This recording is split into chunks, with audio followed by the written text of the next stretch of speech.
Yep. You are live, it says. Am I ready? Yep. Good morning. Good morning, boys and girls.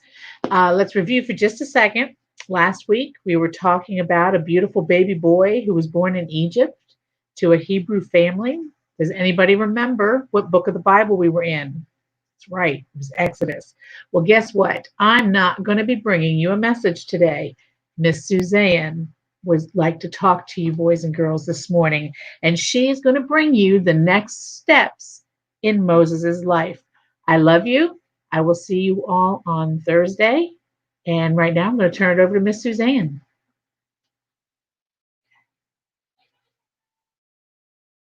Thank you guys so much. This week our lesson is going to continue with Moses. Last week we learned with Miss Judy about Moses when he was a baby.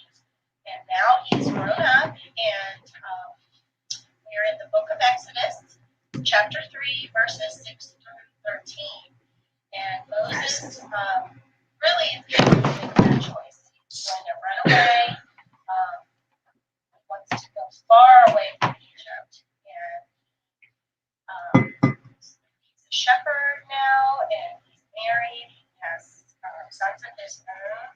But the people in Israel are continuing to struggle. They're still slaves, and Moses was out on his own, living a very simple life, but that was about to change. God had heard the prayers of the Hebrews, and it was almost time to deliver them from their lives of slavery.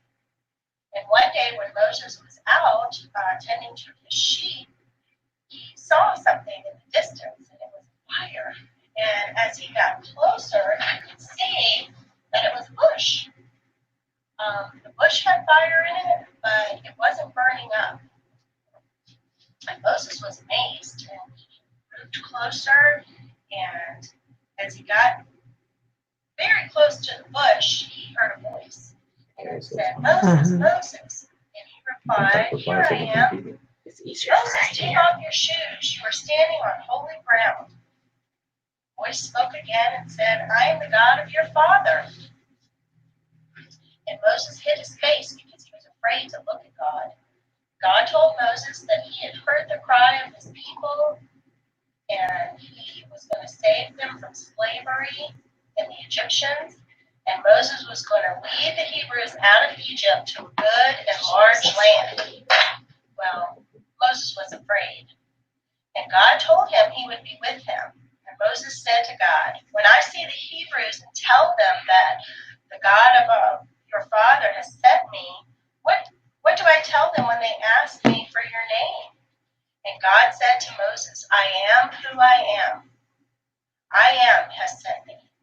And Moses was to meet with the leaders of the Israelites, the Hebrews, and they would request that Pharaoh let them leave for 3 days, and they could travel to the desert and to worship their God. And God knew that Pharaoh was going to say no.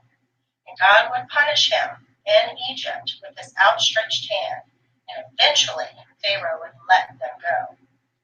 Even after God had told Moses what would happen, Moses was still afraid.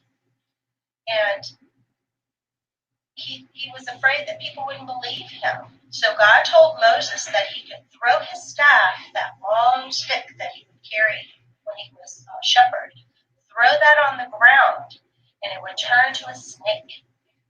And when Moses grabbed the snake by the tail, it would become a staff again. Moses could also place his hand in his coat, and when he pulled it out, it would become white like snow, and it would be like that disease, leprosy, that we've talked about before. And if he put his hand back in his coat, then it would become healthy again, and he wouldn't have that anymore. And God told Moses about other signs that he could perform. And Moses was still afraid, and he complained to the Lord, and he said, I'm not a good speaker. And God told Moses that he would give Moses some words to say, and Moses still begged God to send someone else. He really didn't want to do that. Well, God became angry, and the Lord said he would send Moses' brother Aaron with him. And Moses left the desert with his wife and his sons, and he returned to Egypt. And Moses met his brother Aaron on the way, and he told Aaron all that God had told him and what they needed to say to the Israelites. And Aaron and Moses went to Egypt, and they gathered all the leaders of Israel together. And Moses and Aaron told the leaders of Israel all that God had said, and Moses performed all the signs that God had given him. And the people believed him, and they worshipped God. And Moses and Aaron appeared before Pharaoh, and they performed the signs that God had shown Moses, and asked Pharaoh to let the Hebrews travel to the desert for 3 days to worship God. But Pharaoh's heart was hard, and he told Moses and Aaron no. God would send plagues against Pharaoh and his people. God always keeps his promises. He had promised to save Israel from the Egyptians. God chose Moses. Even though Moses wasn't perfect, God still wanted Moses to lead the people. God has a plan for you and me.